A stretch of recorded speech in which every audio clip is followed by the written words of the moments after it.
Hey guys, welcome back to the Purpose of Money podcast. I'm super excited. On this episode, we are going to talk with Renee Bryant about why being a notary public is an awesome side hustle and why you should become one too.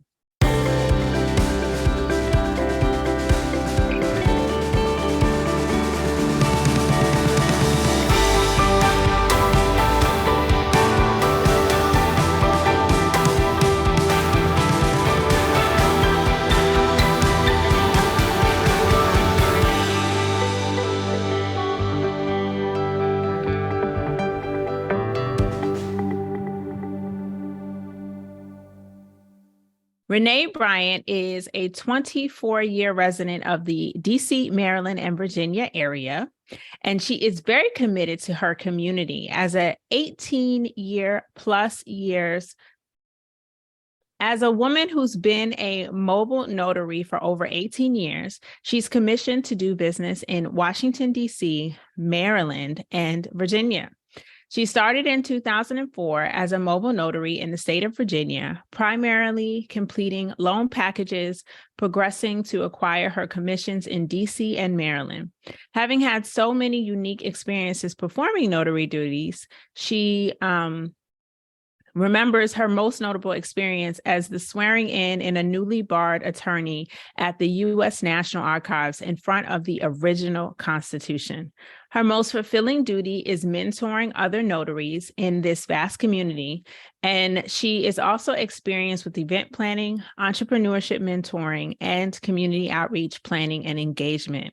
Renee went to Virginia State University, where she got her Bachelor's of Science in Mathematics and Computer Science and from Johns Hopkins University, Carney School of Business, with a Master of Science in Information Technology. Did I get that right? Okay. It's a handful because of my undergrad experience, but I do have my master's degree from Johns Hopkins as well in information technology. Awesome. Okay. And she's known as the connector. Renee is actively involved in her community, passionate about reading, traveling, a member of Delta Sigma Theta Sorority Incorporated, Jack and Jill of America, and the National Notary Association and the American Association of Notaries. Hey, Renee, welcome to the show. How you doing today? I am excited, and I thank you so much for having me. I am doing wonderful and just excited to be here with That's you. awesome. I love to kind of give people the background on how we came to be. So we are both members of Delta Sigma Theta Sorority Incorporated, and we are members of the same local chapter, Federal City Alumni Chapter. So it was really exciting when you and I connected on Instagram and you talked about being a notary and how you want to tell more people about this business and opportunity. So I'm super glad to have you on the show today to talk about your business and to give some women out there who are listening, and men, but most of my audience is women, some tips on how they can get their business started. Because from what I understand, notary publics are very independent, but have to find their own path, business connections, and the money. And I know for some people that might be a challenge. So today we're going to talk about all the steps to get started. But first, I'd like for you to tell us a little bit about yourself and more specifically about your money story. So what was money like for you when you were growing up? I really appreciate that question because I grew up in a very loving home. I'm the youngest girl of three older brothers and one smaller brother, so I'm the only girl with all these four boys. But I was always an independent child, always a saver. I understood and grasped that in order to get this, you had to take your time, build it up. So I kept birthday money. I opened up a bank account at 11. So I did not grow up with a lot of money. Again, five kids, three-bedroom apartment, Yonkers, New York, but it felt like we had the world. And part of it was the some of the money lessons that my parents shared and some of the things that I was just curious about and figured out on my own along the way. So it's funny you say that. Sometimes people look at us and thought we were, doing well off when, okay, I always had someone's hand-me-downs, never upset about it. We always shopped at the off-brand or back, so especially in New York where you got your side hustle stores and you can get a lot of stuff on discount. That was a normal way of life. And an interesting point to bring that full circle, in my older years when I got better at managing my money and able to do more for myself, I went on a trip to Morocco.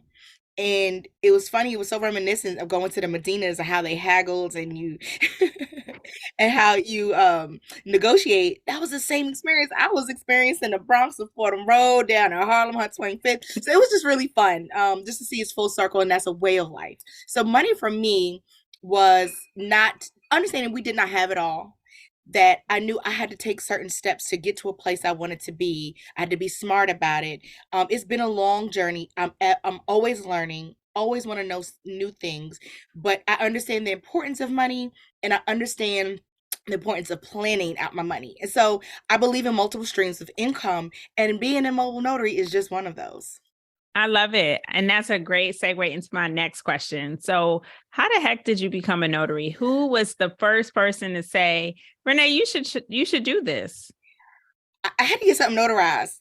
This is so silly. I had to get something notarized. And I was like, what is this apparatus? I like this device. What is it? And it was the notary stamp. I was like, that's cool. Is this, how do you do this? Being curious, always looking for different ways and different opportunities. If I had to pay this person to do it, is this something I can do? And so I was living in Virginia at the time. I happened to mention to a friend, like, "Hey, have you ever heard of notarial work, or being a notary?" She's like, "Actually, I am, and I'm a mobile notary. I get paid to do loan signing." I said, let me fill out this application.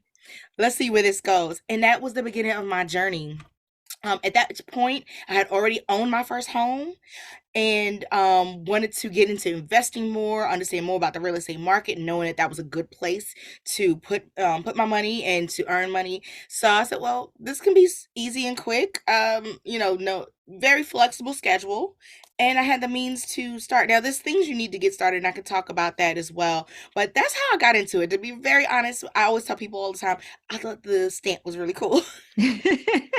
I love how certain things just spark our curiosity and then can lead to a 18-year career. So tell me more. What are the steps that people need to take to get started if they want to become a notary in their state?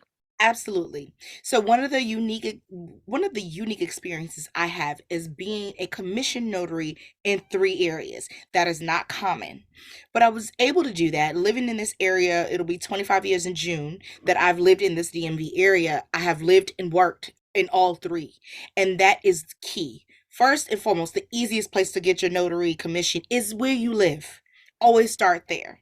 But being a contractor here in the DMV, I had assignments in Maryland and in Virginia. Excuse me, and in DC. So while I was a while I was a Virginia resident and working in DC, I was able to apply for my commission because I had an address, a real address of a place of business I could, in the district, in the boundaries where I could perform those duties. And really, that is key. Now they've added a little more steps. I want to say when I first started, I think in Virginia you needed a reference, but DC you didn't. Now they do require references for each state that you are commissioned in, which is great. Maryland does require a training. DC does an orientation, and Virginia at this time, forgive me, I've been a notary so long, I can't remember if they require a training. I have renewed my notary. It's every 4 to 5 years you have to renew your commission depending on the state. But I've renewed so many times that it's very streamlined for me. I know that Maryland only required me to take a 2-hour online course. And there are tests and you get your certificate, but it wasn't the initial. I think it's a little bit of a longer process if you start from scratch in Maryland. Okay. So something like continuing education, like, hey, we just Yes, want to make sure you know the latest information. absolutely. So I know you said you started out with loan packages. So that's people closing on houses, selling, buying and selling homes. Yes. But or even I refinancing. was gonna say I refinance is use the reverse. notary to refinance my house. Hmm. But what are some of the other things that notaries can be used for? Oh my goodness. Like I said, like you read in my bio, one of the most unique experiences as a mobile notary was swearing in or swearing in an attorney as she read her bar, excuse me, for her bar for the DC bar in front of the Constitution. That was super cool. Um there's a long list. It could be rewarding and it could be humbling. A lot of hospitals, nursing homes need mobile notaries. attorney's offices that do trust and wills. I've also had experience with now some things that I'm just getting into because this has always been a part-time thing for me. So I've taken the larger paying loan signings. But sometimes I do, one-offs. I've done prenups and postnups. Yeah, right. Debt consolidations, debt settlements are different items that need notarizations. Now, Hmm. notaries particularly can be called in just because we have that stamp of approval from the Secretary of State from our respective areas to say we trust this person. So we could work with the courts to do court reporting. You could do remote notarizations. In addition to mobile notaries, just whatever document that needs to be notarized, you move around and you get to do that. But there are unique experiences that go outside of just notarial acts. There's a big one out there called Apostle Agent Services, and pretty much you're a courier. A lot of people get that confused and thinking that it's the notary that provides the apostle, and in no state is that, even in Washington D.C., is that the process. So But what you is can, that again? So you're the courier of what? Yeah. apostle agent. And that is dealing with international documents. That is when us and it's all actually those who have agreed to the, and forgive me, drawing a blank, the higher HIYA Act, and forgive me if I have it wrong. But there's an agreement between certain countries and the United States that said for documents to be official and approved, you need to follow this apostille process, which sometimes, not all the time, does the document need to be notarized. Sometimes there's a notarization needed, but the courier service is where that money comes in. Mm. And being able to move this document around for someone else is where that comes in, where the big bucks come in for some people. Not necessarily that you are the apostle, you cannot be that. It's only provided, that service is only provided through the Secretary of States for each state or district. Okay, so how do you get on the call me list? Because if I Okay. become a notary, I want them to call me for everything, but I don't know, Yes. where do I find the list? Do I have to pay to be on certain lists? Let me know. So that's a very good point because it's a little bit of everything. Once you become a commission notary, you will automatically add it to the state's list. Boom. But to get into these other areas where you do maybe loan signing services or remote notarizations, you want to take certain training with reputable organizations such as NNA, which is the National Notary Association. They are the number one organization. They've been around the longest. They have the most thorough training. Actually, I always recommend anyone I mentor, I recommend that they hold membership with them. And that's not a paid promotion. This is just my experience that I have that I have really had a great experience with them. But once you are certified in those areas, you've taken this reputable training, um, then you get to be on their list. And then people will pick you up from different lists. One of the other things is being in the community, we share. One of the things I've experienced is that we share. We share information because there is enough work for everyone. Please let me repeat that. There is enough work for everyone. So if you thinking, oh, it's saturated, no, it's not. Because if I have an appointment at 1 o'clock and it's an hour and a half, if somebody calls me for 1:30, I can't take it. But what I will do, network, network, network. I will call I want to say mentees or my community. Hey, are you free? I know someone that can take it and forward that business out. One of the things I really, really, really want to make clear when it comes to being a notary and getting that side, having that extra stream of income, getting that side hustle, be very aware of what they're paying you, and think about it like this: if they're paying you $35 for a 50-page document, that's not an hour's worth of work. That's probably 2 to 3 hours worth of work. So $35 for 2 to 3 hours, that's not okay. And don't accept that. Respond back when you get called and somebody respond back to say, I appreciate this, but you want me to print out 50 pages, and with a notary, you always print out 2 copies of whatever it is you're bringing to someone. 2 pages, get to that person, go through this package with them, sign and notarize, then package it back up. Sometimes you have to scan back and then mail back, or only scan back. That takes up a lot of your time. So it almost breaks down to less than minimum wage. That's not okay. Industries have sometimes compensated appropriately and sometimes have not. You do want to get started, you want to get your name out there, but it's okay to say this pay is too low. because it's really not worth your time unless you're just doing it for the fun. Mm. And most of us are not. Another part of it is the tax write-off. It is the easiest company to have a tax write-off for. Yeah, get your mileage, the paper. So Right. is it the notary's responsibility to print the documents About and 80% bring of the them time. when they're mobile, when they're a mobile notary? Yes. Now, when you are going to someone else who says, I need you to notarize this, they might be providing the documents. Mhm. Okay. They might. Interesting. So each state has their fee structure. So I want to say in Maryland, they have the lowest fee structure, to be honest with you. You can't charge more than $6 per notarial act and $25 for travel. That makes it a little difficult for you to really perform a lot of mobile notarizations and it'd be worth your time. Mm-hmm. Part two to that is for even for the remote notarization structure, um, and I want to say the apostle structure, right? So also, in order to do loan packages, 9 times out of 10 in the state of Maryland, they want you to have your title producer's license. That could cost about $400 or $500 to get that license. In sidebar, so if I could take one step back for the apostle agent, that training is between $300 to $500 as well. So you want to be mindful if you're trying to make money. Spending a lot of money up front is not the best move to jump into it. Take your time, build your business where it's not costing you a lot. Because with the NNA and, well, at least with your state, that's already paid for in your application. NNA membership comes with a lot of perks, but it's a part of your membership. Other places you can just sign up. Again, we share, like I use SnapDocs and I use Signing Order, X marks the spot, and just giving some tips out there, some places you could sign up with to say, hey, I'm a mobile notary, if I can be of service. Was so important, and this is something that's new I want to share. You used to be able to just do about $15,000 in errors and omissions insurance. They want you to have about 30,000. It's not that expensive. It's maybe 50 to 75 bucks for $30,000 worth of errors and omissions insurance.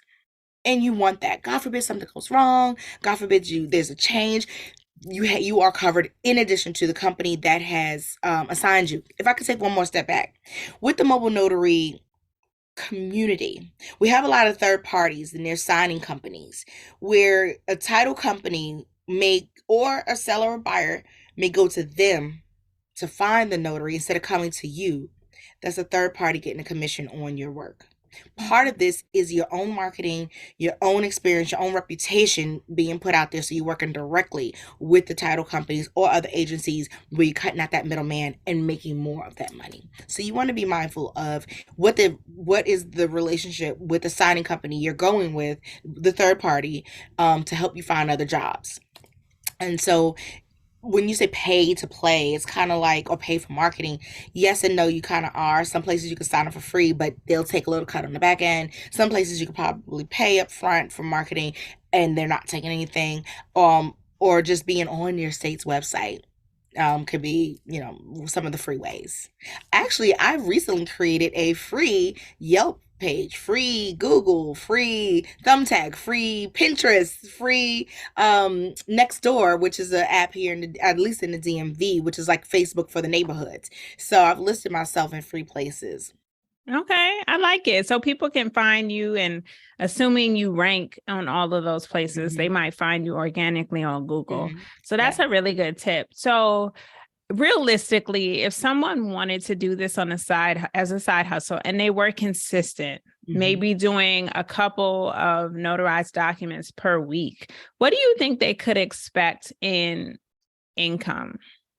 Oh, wow. That's an excellent question because if you were now I can speak for loan signing agents, and you did about 4 to 5 notarizations a week, that's about $500 to $700 a week. You want to demand no less than $100 to $125. Again, you have to take the time to print and sort the documents, make sure it's in the right size, whether it be legal or letter. There's a lot of, changing depending on, get a good printer. Then you have to get to that person. So your mileage and time to drive, sit with that person, which if you're printing anything from 50 to 150 pages, that's an hour to an hour and a half, and then get back home to either scan back or get to your nearest drop off to mail it back. So the all of that, factor that into that time and that breakdown of what they're paying you. So it's not a bad hustle. It, like you said, if you're consistent, and it's Mhm. very much flexible. It's on your schedule. Okay, that's good. And is it ever the case where a mortgage company has in-house notaries that they send all over the place, or do you think it's more cost effective for them to contract this work out? It is more cost effective, but you can sometimes go straight to companies like Redfin, Fidelity. Um, Not all of them offer that, but some of them do. I am familiar with at least Redfin and Fidelity for closing, or banks that will take a contracted list of Mm. notaries. And that's because we do so much more. Right now, you have law offices, title companies, some that will hire someone just to be a notary there. You can get contracts to just work with that one person. That consistency is lovely. So you just have to ask, like, start looking at the title of companies in your area, or the ones. I've connected with one in the Tidewater area, and we're starting to do business when they have business here. They have someone to go to, but you have to market yourself. You have to make sure that they feel you are the reliable one to stay consistent with. They know that they can count on you, and you're going to be professional when you get there. That is the other part, is that we're all strangers, and you're going to someone's house 9 times out of 10, and they want to know that they're sending someone that, one, they're going to send you to a safe environment, but they're sending someone that that person can feel safe with.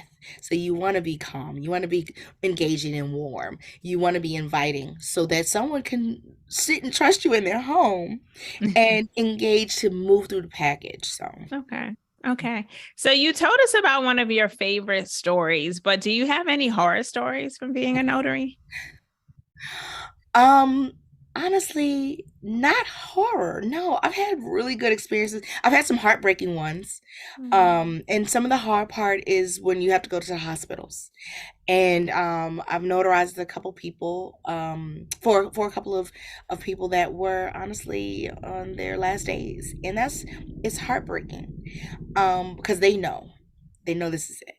And I have had to decline jobs because the person that the family needed notarization for, was not coherent. And I said, I'm so sorry if I cannot sign for this person or notarize for this person if they can't agree to what we're doing. So that could be a little heartbreaking, Mm. but at the same time, still heartwarming that you were there for a family when they called you. So I'm so grateful. I've been safe. I've felt comfortable. I can't say the other day it was really windy. I had to do a notarization outside. It was so windy. We almost lost half the package. So that was kind of funny. But the signer was so cool. He helped run down the documents, and um we were like notarizing on top of my car, but help run it down and hold it down. But so no, I've actually had good experiences. And I've heard of a friend who had a cat allergy, didn't know the signer had cats, and had to stop mid signing, couldn't finish because she had a complete allergic reaction. So Ooh, like a yeah. whole hit scene going on. Right, yes. Wow. Okay. Well, that makes sense. So is that one of your suggested advice for someone who's starting out, is to maybe ask those questions before they go to someone's house? Do you have pets? Do you have Make sure children? I don't know. Absolutely. Make sure that's in your profile. Make sure that is something that you let potential partners know, that I am flexible to do this, this, and this, but I have a severe allergy to this. That is, yeah, big time. I actually have another notary friend that is um, deathly afraid of cats. And she will walk away. So, yeah, that is something she has to kind of always call. Please call me if I accept this. I'm allergic. I'm afraid of cats. Do they have cats? If not, I can't do this. So, Interesting. yeah. Okay. I like that. I like that. So what other businesses are you interested in doing or currently doing? Very good question. So, I am a landlord. I've been doing that since 2001, 2002, which is a very interesting experience. I enjoy it. I really do. Full time, I'm an IT professional in the federal contracting world. I was once a caterer, was once an event planner. Um, I like to do, I enjoy getting paid for things I like to do. I love to be around people and to help others. So I also had a travel agency at one point, but I was traveling for work. I'm like, this is not gonna help if I'm traveling for work and try to set up trips for other people. But if I could get into anything else right now, I think I would actually, and honestly, I'm working towards possibly a federal contract for notary work.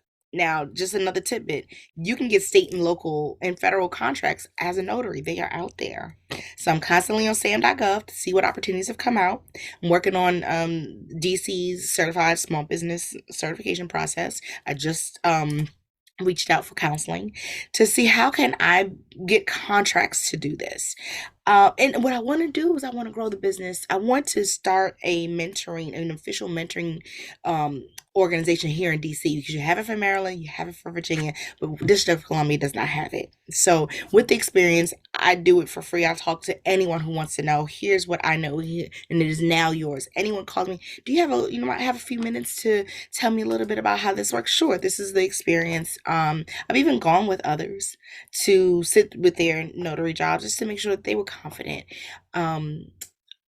Starting that nonprofit mentoring platform or mentoring or community here is my next passion project. Go for it. I'm here to support you. I think it would be great. So before we wrap up, I'd love to know your answer to my signature question. The name of the podcast is called The Purpose of Money. So I ask all my guests this question: what is your purpose for money? I love that. My purpose for money is to provide stability, comfort, and joy for myself and my family. I love that answer. That is beautiful. And if anybody does want to get in contact with you to learn more about what it takes to be a successful public notary, where can they find you on social media and how can they connect? Absolutely. And thank you so much. The name of my company is called Dash DMV Notary. I am on all social media handles as Dash DMV Notary. I can be reached at info@dashdmvnotary.com. And I love to connect. I love to connect and share. And one of the things I just really want to leave all of our listeners with is keep it simple. Don't rush to get every certification right away. Be good at one thing at a time, because if you mess up, you don't want to have to pay for that. I do take this serious. It's not just a stamp and ink. You really have to understand what you're signing. Now, even though as a notary, you're not responsible for what's in the document, you're responsible for saying the person signing is who they say they are. You still want to be able to understand that I assisted in this type of notarial act. So be mindful of what you're doing. Just because somebody sells you a good loan signing training or go out there and research. Research to make sure you're getting the best training, the most reputable training, and cost effective. Because we're not rich starting a notary side hustle just to have fun. We're out here trying to make money. So you don't have to spend a lot of money up front. Take your time. Just find out what's out there, find out what works. YouTube is a great resource. Networking is a great resource. Find out about a notary community days in your area. Look on Eventbrite for free events, notary events. So just do a little research. It's great out here. Come on over. Like I said, there's more than enough work for everyone, but I just don't jump into everything right away, because it's usually a more cost-effective way of gaining that additional skill set to grow your notary business. I love it. Thank you so much for being on The Purpose of Money and sharing your tips on how to become a public notary. Guys, if you like this episode, please do not forget to like, subscribe, and leave a 5-star review. And until next time, keep building generational wealth.